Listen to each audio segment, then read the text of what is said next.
Humanitos! Sejam bem-vindos mais uma vez aqui ao programa Laços Entre Laços, na TV Humana. Laços Entre Laços, programa em que eu trago pessoas que entrelaçaram o meu caminho profissional e que, de alguma forma, eu estabeleci laços de amizade, admiração. E aqui na TV Humana, como eu já disse em outros episódios, uma plataforma que nasceu no ápice da pandemia, com o objetivo de mostrar o lado bom da humanidade. E o lado bom da humanidade é o lado em que as pessoas realmente contribuem e impactam positivamente a vida das outras. E a pessoa que eu trago hoje é uma dessas pessoas que me impactou positivamente, alguém que eu tenho um orgulho de chamar de amigo, e estou bem feliz de ter aceitado o convite hoje. Eu sou Ana Paula, cientista social, neuroestrategista, gestora de negócios, com mais de 26 anos de experiência. Estou aqui hoje apresentando esse programa, já indo para a 4ª temporada. Pimentel, por favor, se apresente aqui para o nosso público. Vamos lá. Bom, primeiro, Ana, obrigado pelo convite. Privilégio estar aqui, poder falar um pouco da minha história, que talvez sirva para muita gente como inspiração, falar um pouco da minha trajetória profissional. Obviamente, ela se cruza com minha vida pessoal, mas, de verdade, um privilégio poder dividir um pouco do que eu vivi nesses últimos 30 anos de carreira com o público que talvez esteja começando e talvez tenha algumas dúvidas de sequência. Eu acho que vai ser essa 1 hora, um pouco mais, um pouco menos, vai ser muito produtiva, tanto para mim, quanto para você, quanto para as pessoas que estiverem assistindo. Obrigado pelo convite, viu? Bacana.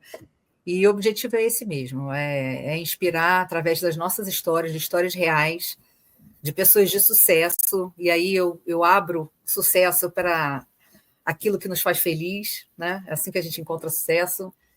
Então, é inspirar com essas nossas histórias pessoas que estejam começando agora na sua primeira liderança, ou estejam em casa pensando, meu Deus, como que eu vou começar a trabalhar? Eu não conheço ninguém, eu não tenho ninguém para me indicar, ou eu vou começar fazendo o quê? Será que eu sei? E essas são perguntas que acho que em qualquer classe social, em qualquer cidade, em qualquer lugar, enfim, todo mundo se faz quando está começando, são as dores do primeiro passo. Então, queria que você começasse contando um pouquinho para a gente como que foi o seu primeiro emprego e o que te levou para conseguir esse primeiro emprego. Tá. Ana, bom, eu tenho 47 anos, sou casado com a Carla, 30 anos a gente está junto, pai do Gui e da Duda, o Gui com 18, a Duda com 16. Eu tenho uma duquesa que é uma pet. E eu trabalhei no Pão de Açúcar por 27 anos. Então, quando eu falo o tempo que eu estou casado e o tempo que eu fiquei na mesma empresa, isso já fala um pouco sobre mim, de relações de longo prazo, de ter consistência, resiliência em tudo que eu me proponho a fazer. Não acho que essas questões de longo prazo são old-fashioned ou estão fora de moda, eu não acredito nisso. Eu acredito que quando a gente escolhe alguma coisa e se propõe a fazer, não importa o tempo que vai levar, o importante é você estar muito engajado. E se está feliz, né? Se está feliz, gente, por que mudar? Exato. Agora, Ana, não vou ser romântico. Ficar tanto tempo casado, passar muito tempo na mesma empresa, também requer escolher isso todos os dias. E o que eu mais, hoje em dia, o que eu mais vejo é que a gente tem baixa resiliência, né? A gente acaba trocando muito rápido, abandonando, fazendo renúncias muito rápidos daquelas teses que não se confirmaram. Claro que o importante é ser feliz. O importante é, no final, ser feliz, não importa a posição, não importa o cargo, não importa a empresa, é fazer aquilo que te dê prazer. Agora, é importantíssimo que, seja o que for, gera desconforto. A gente tem que saber lidar com o desconforto. O atleta de alta performance aprende a lidar com a dor. Não dá para imaginar que um jogador de futebol não gosta de jogar de futebol. Ele adora, ele ama jogar futebol, mas ele convive com a dor. Atleta de alta performance, jogador de tênis, o cara que corre uma maratona, seja o que for, ele aprende a lidar com a dor, ele aprende a lidar com o desconforto porque ele sabe que tem algo maior para ele. Então, o que eu mais percebo, que eu mais valorizo, é que para que você tenha êxito, para que você alcance aquilo que você deseja, vai gerar desconforto. Não vamos ser românticos. O importante é ser feliz. É ser feliz. Mas há de se fazer esforço até para ser feliz. Eu acho que essas coisas se misturam e se romantizam demais. É que a felicidade não é... A gente não tem felicidade todo dia. Você não vive assim... Não é uma linha reta, né? Muito pelo contrário, bem, de vez em quando você está aqui em cima, está feliz, aí depois acontece alguma coisa e vem o vale, aí você sobe de novo, está feliz. Exato. Agora tem que ter uma balança para saber se compensa. Se Tem que ter... compensa, e na mediana você está feliz, eu acredito que está valendo. Pode parecer clichê, mas tem que ter equilíbrio. Agora, para mim, o mais importante e o mais complicado é você saber o que você quer. Isso é o mais difícil. É saber onde é que você vai se realizar. A partir do momento que você escolhe onde você deseja estar, e aquilo que te dá prazer, e aquilo que vai te construir, porra, aí ninguém vai te segurar, Ana. O ponto Mas é a que gente já está chegando lá quase na... Para isso precisa de maturidade. Então, assim, não foi assim que você começou. Me conta como você começou. Eu comecei Porque a com gente 14... não sabe o que quer. Você sabia o que você queria? Assim, a gente tem sonhos de infância, você isso, você aquilo, mas a gente não sabe realmente como começar e o que fazer, né? Não, eu vim de uma família muito humilde, Ana, muito, muito. Eu nasci na favela, e não foi meus pais que me contaram, eu me lembro, vi minha mãe tapando buraco de telha para não entrar água dentro de casa, mas sempre tive dentro de mim que eu queria estudar, que eu queria ter outra condição de vida e que não era para mim aquela situação econômica, aquela situação social, não era para mim. E os meus pais transferiram para mim o que, intuitivamente, porque eles também não estudaram, o que eu mais valorizo na vida são as relações éticas e morais. Então, não sei como, não pergunta, não dá para perguntar para eles, eu também não sei como eles transferiram para mim e para os meus irmãos o maior ativo que eles poderiam transferir, que foi as condições éticas e morais para se construir uma vida digna. E eu me entreguei para os estudos, escola estadual, depois fiz uma faculdade paga, uma faculdade não de primeira linha, porque não tinha como acessar a faculdade de primeira linha, então estudei sempre numa escola estadual, depois numa faculdade não de primeira linha, e eu sempre pagando a própria faculdade, e entrei no Pão de Açúcar com 14 anos de office boy. Mas você sabia o que você queria? Eu sabia o que eu não queria. Eu não queria dar sequência naquela condição social que eu nasci, e não por dinheiro, porque eu gostaria de mostrar para os meus pais que eles colocaram no mundo alguém que poderia dar orgulho para eles. Então, passei a minha vida, parte da minha vida, tentando provar para meus pais que eu, iria trilhar um caminho correto, um caminho do bem, um caminho em que eu pudesse impactar pessoas, pudesse ser uma pessoa melhor, um pai melhor, um marido melhor. Então, comecei a trabalhar com 14 anos de idade de office boy. Sempre com sonho, não de ganhar dinheiro, mas com o sonho de ser uma pessoa melhor e poder mudar aquela realidade que eu tinha. Eu queria quebrar aquela sequência de condição social e tudo que estava ao meu redor, as questões de violência, eu vivi perto de muita coisa complicada. E aí me entreguei, Ana, para o trabalho, trabalhava o dia inteiro como office boy, estudava à noite, comecei a aprender inglês com 30 anos, comecei a vender as férias e viajar para países de língua inglesa, que era mais barato que os Estados Unidos, então eu ia para a África do Sul, por exemplo, que fala inglês, e comecei a investir no meu próprio estudo.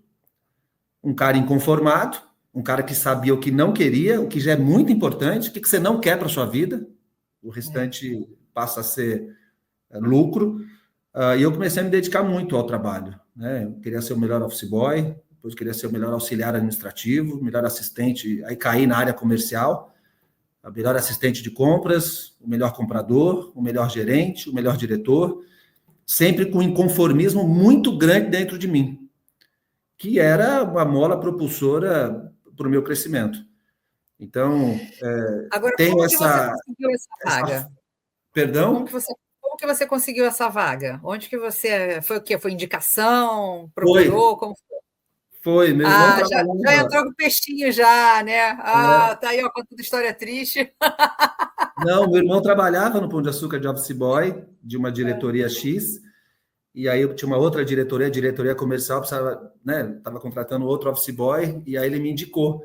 Ele acabou saindo do Pão de Açúcar e eu fiz carreira lá no Pão de Açúcar. Então, entrei pelo meu irmão, mas antes de entrar no Pão de Açúcar, eu já trabalhava, né? Eu trabalhava vendendo produtos de beleza, enfim, fazia de tudo. Que era a maneira que eu tinha de ajudar meu pai. Eu cheguei para meu pai e falei, pai, como é que eu posso te ajudar? Isso lá antes dos 14 anos de idade. Ele virou para mim e falou assim, ô, Rodrigo, não me dá despesa. Você não me dá despesa, está me ajudando. Eu falei, tudo bem. Então, qualquer coisa que eu fizer que eu não te dê despesa, é bom? Então deixa comigo. Aí fui vender produto de beleza, vender pastel, fazer de tudo. Eu sempre fui um cara muito, muito batalhador, muito inconformado para produzir algo importante na minha vida, Ana. E sou assim até hoje, estou com 47 anos e sou o primeiro a chegar na empresa e o último a sair. Agora me diz uma coisa, quando você... Eu também comecei a trabalhar não querendo aquilo que eu estava fazendo. Minha família sempre foi de comerciante, então, e meus pais são do interior, eu sou a única carioca, eu e meu irmão, então, não sei se você sabe, mas a vida de um comerciante abre e fecha a loja todos os dias. Então, para minha mãe, eu saía do colégio para poder estar ali na vista dela e eu tinha que estar na loja. Então, eu praticamente vivi dentro do varejo. E eu pensava assim, não, mas eu não quero trabalhar com a família, não, de jeito nenhum, porque trabalhar com a família é a pior coisa que tem. Você ganha pouco, e aí se sua mãe acha que você não merece, não ganha nada, e você tem que dar exemplo para todo mundo que está lá. Isso para quem é muito novo, cara, tipo 15 anos, sabe? Então, assim, até menos que isso. Ser exemplo é uma coisa difícil. Como assim ser exemplo? Você ainda não está... Tem que... Funcionário falta, eu tenho que cobrir. Funcionário não vem, eu tenho que trabalhar na minha folga. Ou seja, eu imaginava que aquilo tudo é porque eu trabalhava com os pais. Eu não imaginava que aquilo era a vida real, entende? Eu falava, não, preciso arrumar um emprego rápido, urgente, para poder... Porque para eu sair de lá, minha mãe dizia, só sai se arrumar um emprego. Eu não quero ninguém na rua. E por ser do interior, meus pais achavam que no Rio de Janeiro, né, se eu ficasse solta, podia virar qualquer coisa aqui. Qualquer coisa ia virar um bandido. Então, mas eu sabia o que eu não queria. Mas quando foi que você começou a descobrir o que é? Porque quando você começou a estudar, né, quando você começou a escolher o que você vai fazer no estudo, que aí já é você com você mesmo. O que foi que você escolheu e o que te levou a isso? Como eu caí na área comercial ali de office boy, e eu vi ali as relações entre os compradores e as indústrias, as negociações, a maneira que os caras determinavam sortimento de loja, de precificação, eu sempre fui um cara muito curioso, sou até hoje. Aí eu perguntava para os compradores, como é que é isso? Você senta com a Coca-Cola, compra, como é que chega na loja, etc. Eu comecei a ter uma curiosidade e comecei a me identificar com aquilo ali, né? Então, quando eu tinha que buscar um fornecedor na recepção para colocar numa sala de reunião, para o comprador atender, para o gerente atender, eu já vinha conversando com o cara, falei, e aí, você vende o quê? É importante aqui? Quem compra mais? E aí eu fui me interessando por aquele assunto, né? E aí o time comercial, vendo que eu era um cara que me comunicava e era interessado, me chamaram para... Você não quer ser assistente, né? Auxiliar administrativo, acho que era a primeira posição. Eu achei o máximo, falei, vou ser promovido, não, claro. E aí eu ingressei na área comercial, me identifiquei muito com a área comercial, por comunicação, por fazer contas, por estar muito associado a relações de consumo, etc. E aí comecei no menor posição ali no comercial, acho que era auxiliar administrativo, depois assistente, comprador. E tive muita identificação com a área, né? Era uma época em que o Abílio era muito presente no Pão de Açúcar, e o Abílio falava nas reuniões, né? Tudo começa no comercial, achava o máximo aquilo ali. Eu falei, se tudo começa no comercial, eu quero estar aí. E fui me enveredando por essa área, Ana. Desses 30 anos de história, 20 anos eu fiquei na área comercial. E fui escalando, e aí fui escalando todas as posições até chegar a diretor comercial do Pão de Açúcar e também de outro varejo, lá do Carrefour também. E até hoje tem uma... Né, ainda me rotulam muito como um cara do comercial, ainda que eu tenha migrado para o digital, depois você Olha, eu vou acompanhou te lá. falar, esse seu rótulo. Então, o rótulo que eu tenho é que você é o cara do digital, tá? Mas Porque você tinha surpresa com isso. quando a gente se aproximou, eu estava já liderando o pãodeaçucar.com. A gente mudou o nome, era Pão de Açúcar Delivery, eu odiava esse nome, a gente mudou para pãodeaçucar.com. E eu fiquei 6 anos nessa cadeira. Mas ainda assim, tenho ainda algumas empresas, pessoas ainda me veem muito como um cara do comercial. E foi, Ana, não dá para falar assim, mas quanto mais a gente trabalha, mais sorte a gente tem. Cair no comercial de Office Essa Boy. escola do Abílio, só quem viveu que sabe, né? Quem estiver nos ouvindo e ouviu essa frase, tipo, tocou no coração agora. Eu uso um monte dele ainda. Acho que, porra, quanto mais sorte, né? Quanto mais trabalha, mais sorte a gente tem. E fiz uma carreira muito legal no pão e dentro da área comercial. E depois migrei para o digital. Também me identifiquei muito com o digital. E hoje eu estou numa outra cadeira que tenha muito a ver com mídia, que é outro assunto que eu gosto. Ou seja, uma capacidade de adaptação, né? Comercial, digital. E agora a gente está desenvolvendo uma nova empresa dentro do Grupo Carrefour de mídia, né, de monetização de dados e audiência. Então, é uma outra característica, né? Curiosidade intelectual, e você vai se adaptando e vai aprendendo sobre novas indústrias dentro de um setor plural, que é o varejo. Um pouco disso, assim, dessa trajetória. Mas sempre com a característica única de querer fazer e ser referência naquilo que faz, né? Eu sempre fui assim. Mas me conta, quando você. A pergunta foi: quando você decidiu o que você queria, ou o seu caminho foi. Né, a vida foi te direcionando para esse caminho, qual foi a sua primeira faculdade? O que você escolheu estudar? Eu sempre tenho muita pergunta, né? Quando era mais jovem, eu perguntava, por que não é só fabricar dinheiro e resolve o problema do mundo? Eu ficava com essa pergunta no colégio, né? Mas por que existe pobreza? É só emitir moeda, distribui, todo mundo vai ter dinheiro para comprar. E o curso que me ajudava a responder isso era economia. E aí, não me pergunte por quê, eu fui fazer economia. Era o único curso de graduação de 5 anos. Imagina eu, sem grana para pagar a faculdade do mês. Quando eu cheguei em casa, falei que era 5 anos. Mas você é louco? Todos são 4. Eu falei, mas economia são 5, porque é à noite, né? Preciso trabalhar de dia para fazer à noite. Eu fui fazer o curso de economia, me apaixonei por economia, os livros, macroeconomia, microeconomia, relações de consumo. Descobri que economia não é uma ciência exata, uma ciência humana. Economia comportamental, olha. Eu adoro. Eu sou apaixonado. Estando na área comercial e estudando relações de consumo, projeção de dólar, inflação, taxa de emprego, desemprego, balança comercial, eu falei, mas é muito complementar as duas coisas, né? Por que está caindo venda de produtos não alimentícios? Porque tem taxa de juros. Então, isso sempre fez com que eu, dentro de uma atuação que era uma commodity comprador, eu tinha uns comentários diferentes dos outros, né? Eu consegui entender por que a categoria de papel higiênico estava aumentando mais do que trigo. Então, eu tinha uma articulação melhor.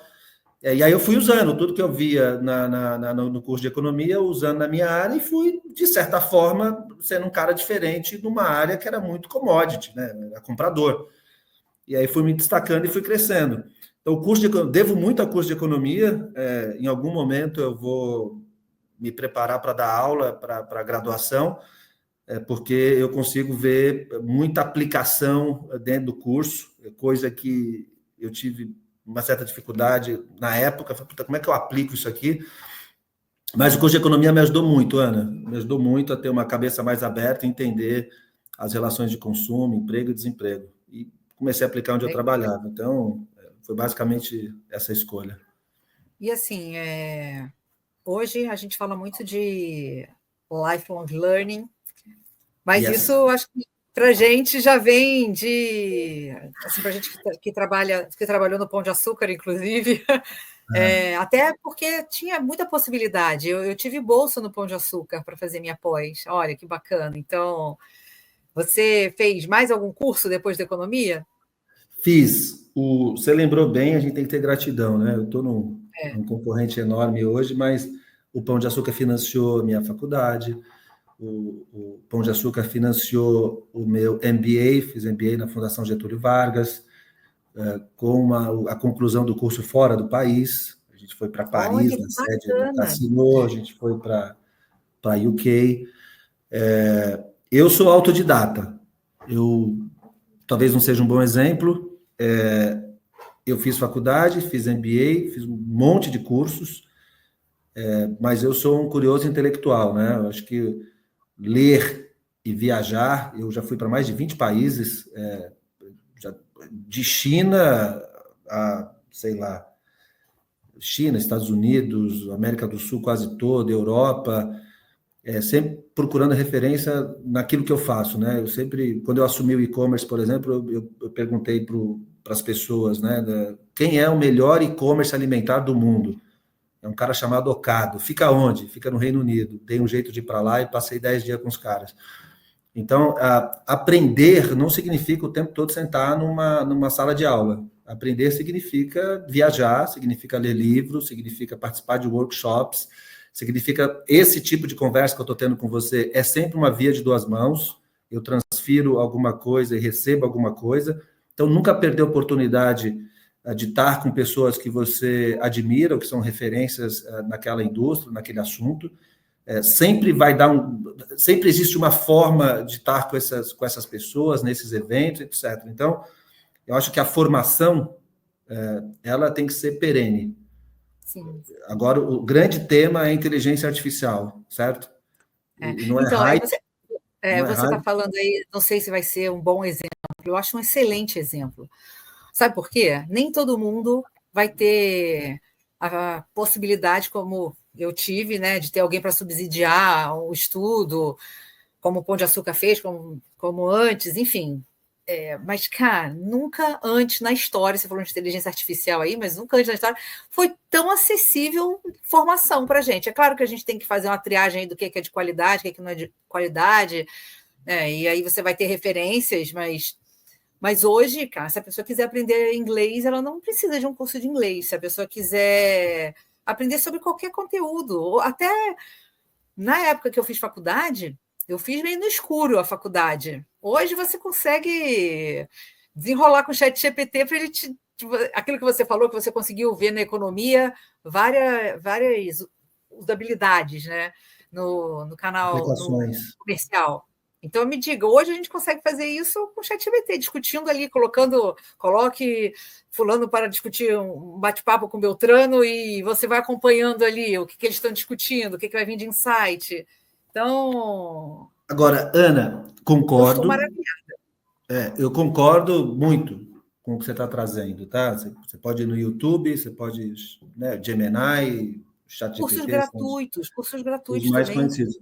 Agora, tem uma coisa que, na minha opinião, tá, é insubstituível, são saber fazer perguntas, né? Eu acho que você ter repertório, ele vai ser um ativo para sempre seu.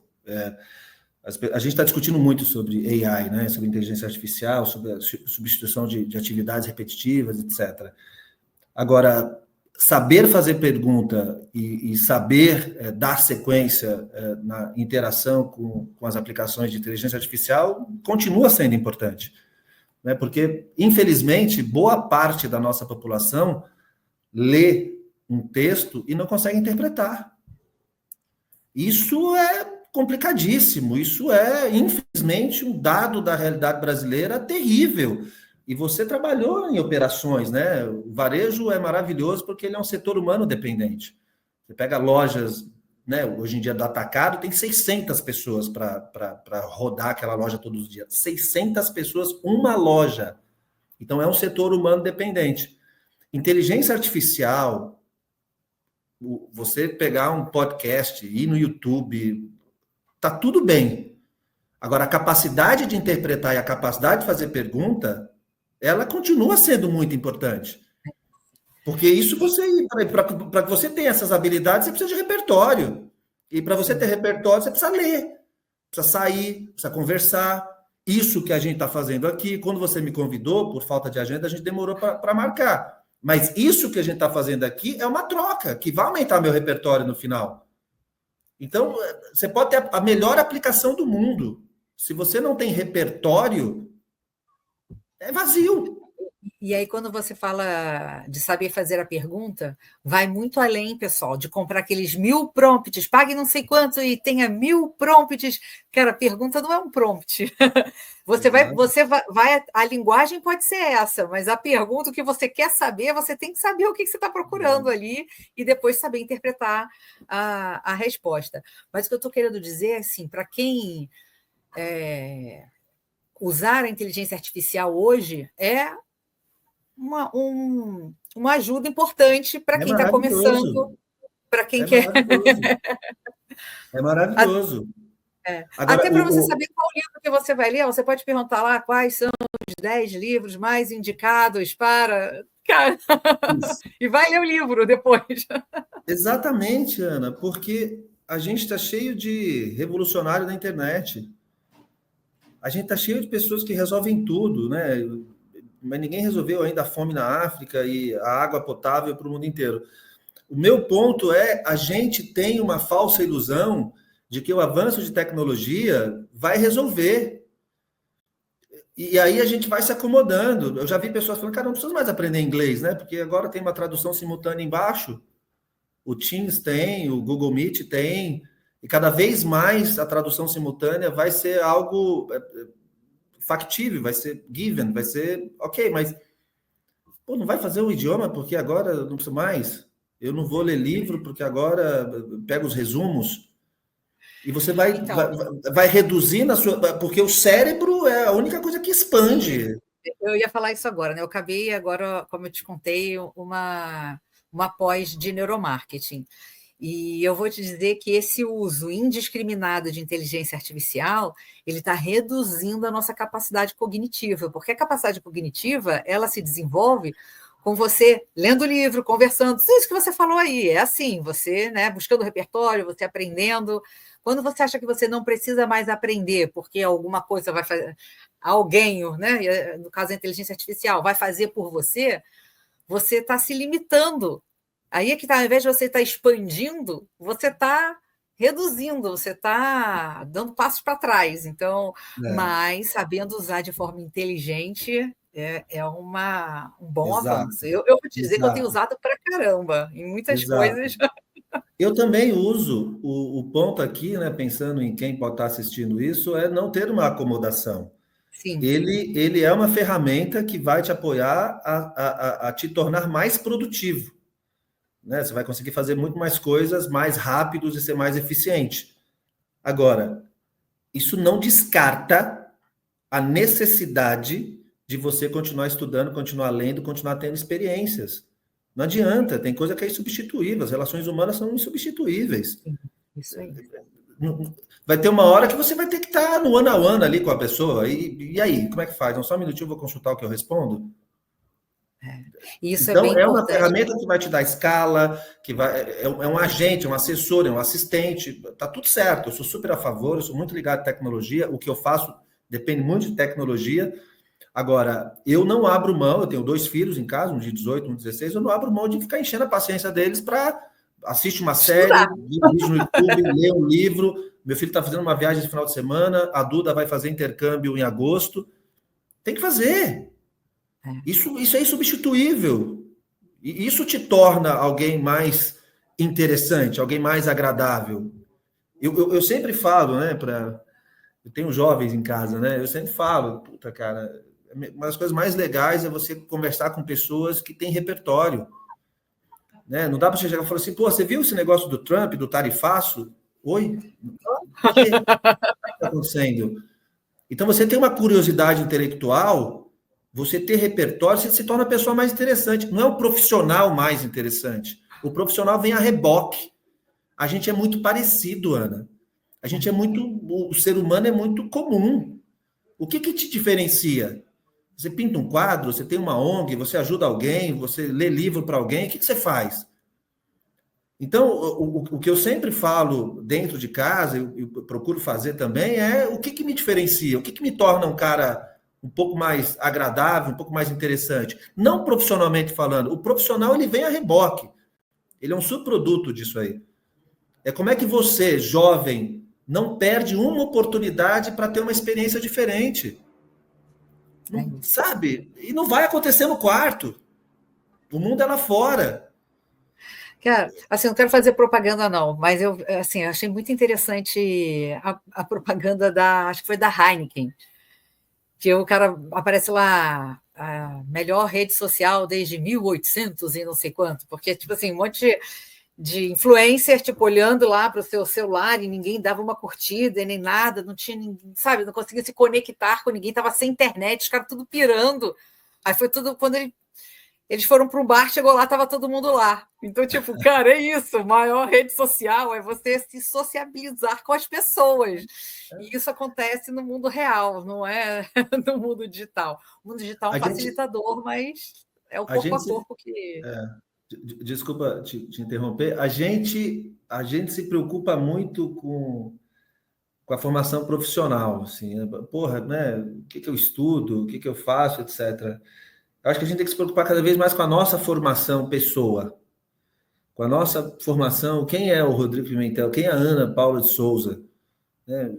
Tem umas frases do Jean-Paul Sartre que diz: o ser humano é um ser jogado no mundo, condenado a viver sua própria existência.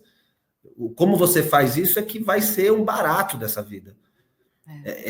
Estas questões de formação profissional, formação acadêmica, elas são enablers para que você fique na frente de alguém que vai te entrevistar. Elas são habilitadoras, né? Por ficar falando expressão em inglês.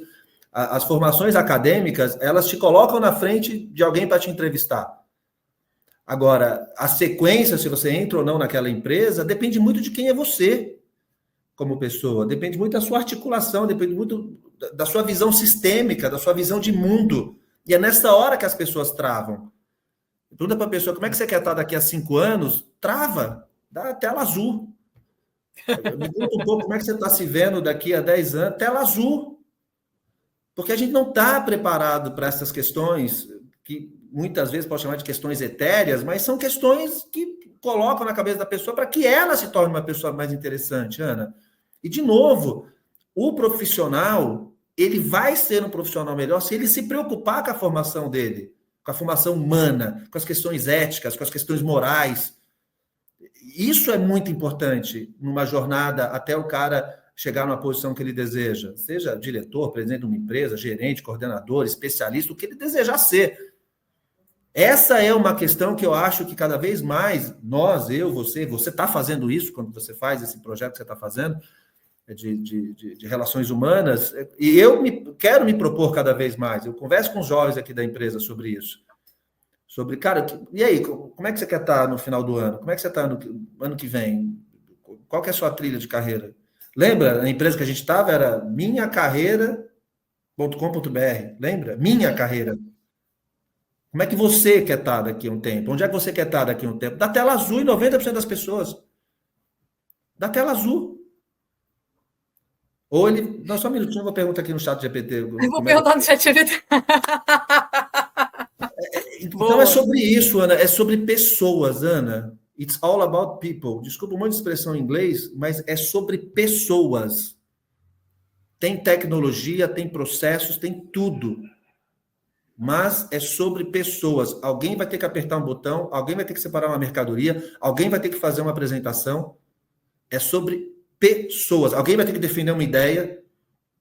É sobre pessoas. Alguém vai ter que se posicionar, e se posicionar, quando você falou disso tudo, assim, é o mais difícil, e para se posicionar você precisa ter bagagem, e para ter bagagem você precisa ter todas essas relações aí que você falou. Então, e é bem bacana ouvir isso de alguém que trabalha com tecnologia, porque assim, é bem disruptivo, não é? Fala, é verdade, sim.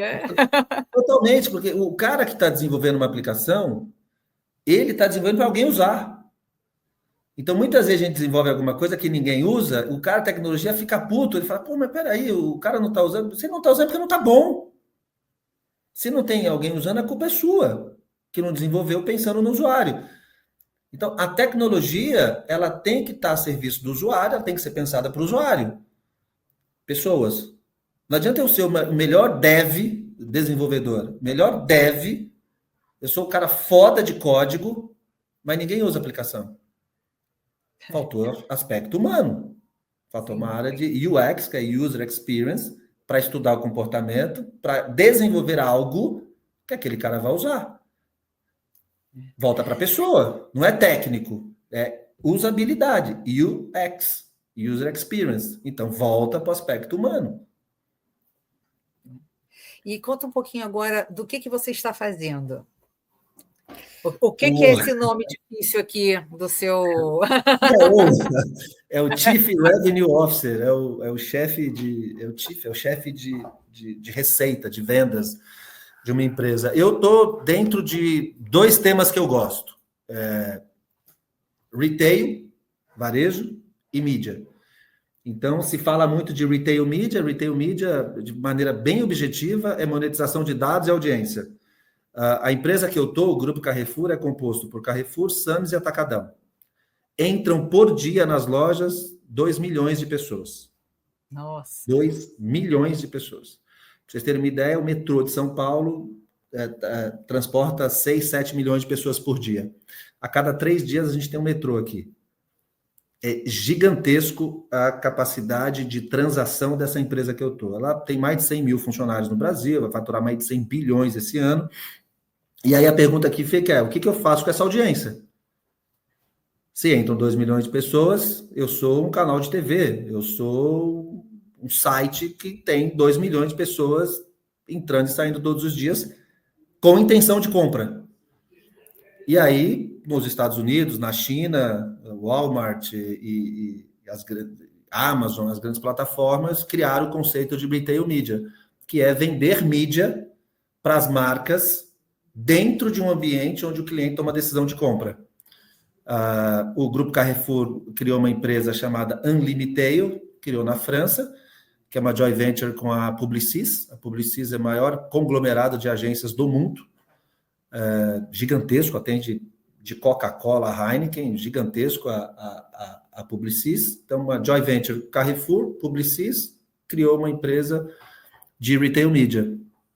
Aqui no Brasil, eu sou responsável pelo time de vendas, marketing, CSM. CSM é Customer Success Manager. É tudo expressão em inglês, mas faz parte dessa indústria. Não adianta eu ficar traduzindo aqui. Não é que eu quero ficar falando expressão em inglês, faz parte dessa indústria. Então, no Brasil, eu sou responsável por escalar essa empresa a chegar a um faturamento de 1 bi, que é a ambição que a gente tem. Agora, em agosto, eu completo 1 ano aqui nessa empresa. E estou me desafiando, porque nunca fui de mídia, nunca tinha sido de e-commerce, nunca tinha sido do comercial, e estou me desafiando. Não acho que é o meu último desafio. Quero, assim como a gente fez em outros lugares, juntos, quero que essa empresa escale no Brasil, e aí depois Argentina, Latam, e vire referência de retail media aqui no Brasil. Então, de maneira bem objetiva, é o que eu ando fazendo aqui no grupo há 1 ano. E assim, é impressionante. Eu trabalhei no iFood e por final, estava na área de ads. E exatamente negociando com a indústria, audiência, enfim, awareness e tudo mais. É isso aí. E agora é um momento muito de teste, né? Porque a gente não tem todas as respostas. E essa grande virada de ter a indústria entendendo que a gente não vai ter, mas isso daqui vai trazer quanto de venda? Porque a gente que é do varejo, né? Qualquer investimento que você faz, mas vai dar quanto de venda? Qual que é o retorno? Horror. E é um momento em que, como muitas coisas nunca foram feitas, não tem como você saber qual que vai o retorno. Retorno, a gente tem uma expectativa boa disso, porque a gente tem uma audiência, agora vai depender muito do que a gente está ali naquela audiência. Então, eu estou falando isso porque, para quem está começando agora, pensando o que me espera, vou dizer para vocês que a gente que já está há muito tempo aqui no mercado, a gente também não sabe muito o que espera a gente, porque o mundo é um mundo em transformação. Aquilo que era certeza ontem, hoje já... Você vem um tarifaço desse aí da vida, muda o jogo todo, muda um monte de coisa. Então, TikTok, muda tudo. E aí o mais importante que eu acho é a gente ter coragem. Isso que você falou, tipo, nunca fui, mas estou aqui, vou ser o melhor. Nunca fui. É você ter coragem, acreditar em si. É claro, tem tudo, né? Você se capacitar para aquilo, porque não adianta só coragem, mas você se capacitar e ter coragem para se desafiar. Porque sair da zona de conforto para todo mundo é difícil. Não é... O mundo não é um bolinho. Não... E que bom que a gente, em alguns campos, está junto, começando junto. Então, eu acho que para quem está começando agora, cara, tem muitas oportunidades e é aproveitar, e aí sim aproveitar a tecnologia, aproveitar a comodidade que a tecnologia traz para você aprender mais, para você estar com mais pessoas. Se não fosse a tecnologia, hoje nós não estaríamos aqui conversando, Pimentel, porque eu estou no Rio, você está em São Paulo. Então, é saber usar a tecnologia a seu favor, para se conectar, e não para substituir o ser humano, porque isso, quem for nessa onda está indo na onda errada, porque isso não vai acontecer. Não vai acontecer, posso te garantir. Totalmente. E, Ana, você pegou um ponto de perfil, né? Eu acho que tem perfil que prefere estar em um ambiente mais controlado, um ambiente mais previsível, a gente chama em inglês de business as usual, né? As coisas já têm uma rotina e você vai rodando, é um perfil e está tudo bem. E tem um perfil que é um perfil que gosta do desconforto. Do desafio. Exato. Frio na barriga.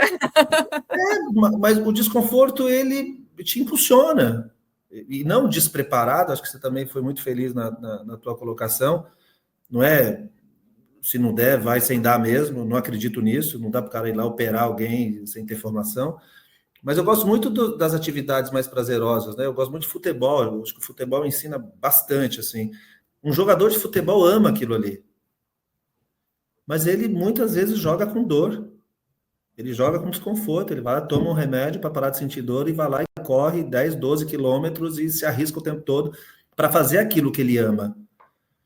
Então, o perfil de business as usual está tudo bem, né? Você rodar um negócio existente, um ambiente mais controlado, já passou a arrebentação, está tudo certo. E tem outro ambiente que gosta do desconforto. Eu gosto do desconforto. Eu gosto do mistério, do que tem ali, do efeito roller coaster, montanha-russa, picos e vales, euforia no outro dia, puta, o que eu estou fazendo aqui? Eu acho que isso me move. Isso faz com que eu leia mais, que eu corra mais, que eu levante, né, que eu preciso levantar mais cedo. Tem uma frase do presidente da Microsoft, um estudante perguntou para ele, o que te faz levantar de manhã? Ele parou e falou, porra, tudo aquilo que me faz... Não, a pergunta era, o que tira a sua noite de sono? Ele respondeu, tudo aquilo que me faz acordar mais cedo. Então, quando você tem este pensamento de se desafiar o tempo todo, gerar o desconforto o tempo todo, isso é muito foda. Não descarta outro perfil de estar num lugar mais estável. Tá tudo bem, tá tudo certo. Mas é super importante você saber onde é que você quer estar. No ambiente que gera desconforto. Foi como você começou falando, né, Pimentel? Você falou, o mais importante é você saber o que você quer. Então, voltamos agora nesse ponto, é isso. Exatamente. E saber o seu perfil. O meu perfil é mais especialista, meu perfil é mais uma vida mais previsível, estável, do ponto de vista de trabalho, ou não. Eu quero me desafiar o tempo todo. E não está certo e errado, são perfis. É importantíssimo você se respeitar, achar onde é que você joga melhor e se respeitar e fazer as suas escolhas e ser feliz. Acho que é muito disso, Ana. E assim, a gente também nunca falou tanto como agora sobre saúde mental. E o que você acabou de dizer é exatamente o se respeitar. A gente pega uma pessoa que não tem esse perfil e coloca num desafio desse, como você está agora, a pessoa pira, é burnout na certa, porque tem que gostar de... E a mesma coisa que te colocar também num lugar engessado. também ia esquece. ser infeliz do mesmo jeito. Então, do mesmo jeito que alguém como eu falei, né, que alguém que gosta de mar azul, colocar para surfar a onda lá de Nazaré. Então, quem gosta de marola não pode surfar Nazaré. Essa é uma parte importante. Eu não sei se o tempo está esgotado aqui, mas eu queria falar uma coisa que eu tenho vivido assim, nos meus 47 anos. A gente entrevista muita gente, né? Tanto para contratar, e quando a pessoa sai, eu gosto de entender por que você está saindo, né? O que houve e tal, né? E teve uma saída que me marcou um dia desse, a pessoa falou assim, não, puta, Pimentel, acho que a minha dose de emoção, porra, já foi. Isso aqui é uma loucura, isso aqui é um caos, não tem processo, não sei o que, não tem ferramenta, etc. Eu falei, mas você falou isso na sua entrada, né? Que era o que você... Não falei. E falei, para onde você está indo? Você falou isso também? Não me perguntaram. O que eu quero usar nesse momento, que eu acho que é super importante? Você tem que ser honesto nos processos. Honesto no sentido amplo.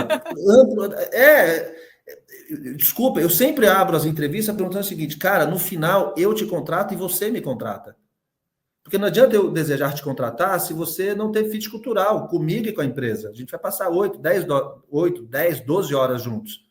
Então, quando eu falo de ser honesto no sentido amplo da palavra, é se respeitar, é olhar e falar assim, peraí, Pimentel, vocês vêm todo dia? Sim.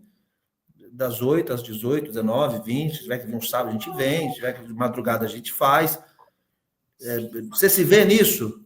Pô, se você não se vê nisso, fala. Se posiciona, vai ter outro lugar para você. O que não pode é eu topo para conquistar um emprego, 2, 3 meses de sofrimento, 6, 1 ano e sai. Então, de novo, se tem uma coisa boa dessa geração que a gente está encontrando, é que essa geração também sabe o que quer, o que não quer, etc., mas às vezes não se posiciona. É importantíssimo ser honesto no sentido amplo da palavra. Eu não me vejo nesta cultura. Porra, Pimentel, eu te adorei, mas essa cultura não tem a ver comigo. Não vou seguir, não. Legal, me dá um abraço. Se eu puder te apoiar de alguma forma, me deixa saber. É mega importante, estou pegando a expressão que você trouxe, de se respeitar. Sempre vai ter uma empresa, uma vaga, uma posição te esperando, que tenha fit com o seu perfil. A gente não precisa mais conquistar um emprego, conquistar uma vaga e ter gestão do sofrimento. É mega importante. Então, quando eu entrevisto alguém, e geralmente os caras passam para que eu tenha uma análise só de fit cultural, é o que eu mais exploro. A pessoa tem que estar feliz ali. Porra, olha, essa cultura faz sentido para mim. Pode até ser que não depois. Mas as coisas que você está falando aqui faz sentido para mim. Porra, eu quero estar aqui. Eu quero estar aqui. Então, eu peguei um pouco da sua expressão de você se respeitar. E saber onde quer estar e onde não deseja estar. Um pouco... Agora, eu vou falar para você que eu também estou na sua turma, tá? Das borboletas no estômago. E aí, aqui em casa, o pessoal brinca comigo que fala, cara, mas não é possível, como é que você... E minha filha fala, como é que você gosta disso? Porque eu não desligo, porque aquele problema que eu estou passando, assim, que eu preciso resolver, eu vejo como um desafio pessoal, quase, tipo assim, não vai me barrar, não, isso aí não vai me... Eu sempre sou aquela que quer vencer, que quer e ficar num lugar em que eu sou desafiada é muito frustrante para mim. Então é por isso que eu fiquei tantos anos e estou há tantos anos no varejo, porque o varejo dá muito isso para a gente, né? É um dia de glória e é um dia de treva e um dia de felicidade, porque no dia seguinte que você bate sua meta, começa tudo de novo. E já com o acelerador, foi fácil, meta estava fácil, vamos lá. E ainda mais em setores exponenciais. Nesse aí que você está, deve ser bem assim, né? Porque no iFood, cara, bateu a meta, depois no mês seguinte era 300% a mais da meta do mês. Eu falei, caraca, 300, tá louco, gente, que isso? Não tem histórico, não tem base, né? O céu é o limite. Mas assim, Ana, eu acho que você... Não estou aqui para ficar te elogiando e fazendo qualquer compensação, mas você está fazendo um trabalho muito legal. E não importa o alcance, né? Se uma pessoa vai assistir, 10, 20, 1.000, 1 milhão. Vou te dizer que está batendo 8 mil, 9 mil. Negócio...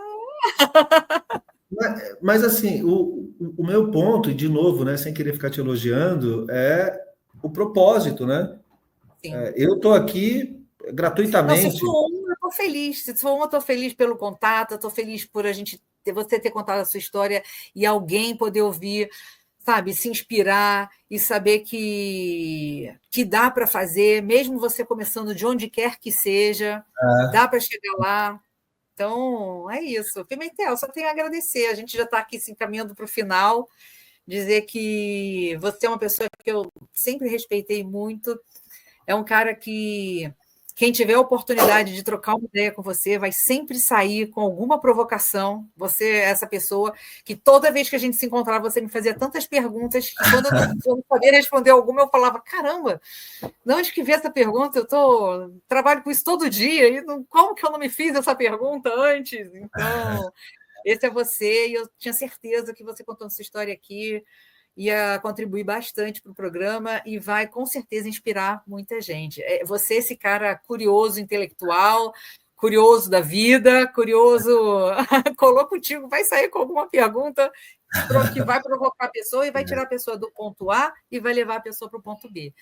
Então, cumprimos aqui nosso papel, eu tinha certeza que você ia conseguir fazer isso.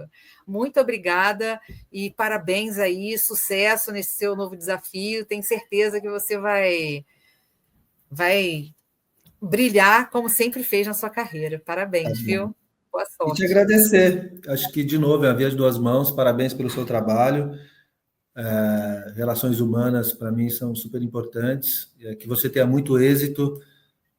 Sigo à sua disposição, Ana, para o seu projeto, qualquer coisa próximo disso. Parabéns, de verdade.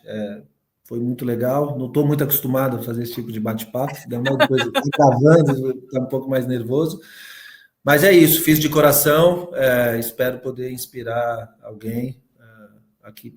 Pô, você pode ser o que você quiser, desde que você se dedique. Você tenha completa dedicação por aquilo ali, você vai ser o que você quiser. Parabéns pelo trabalho, de verdade. Estou à sua Muito disposição. obrigada. Até a próxima, então. Beijão. Tchau, tchau. Até a próxima. Beijo, Ana.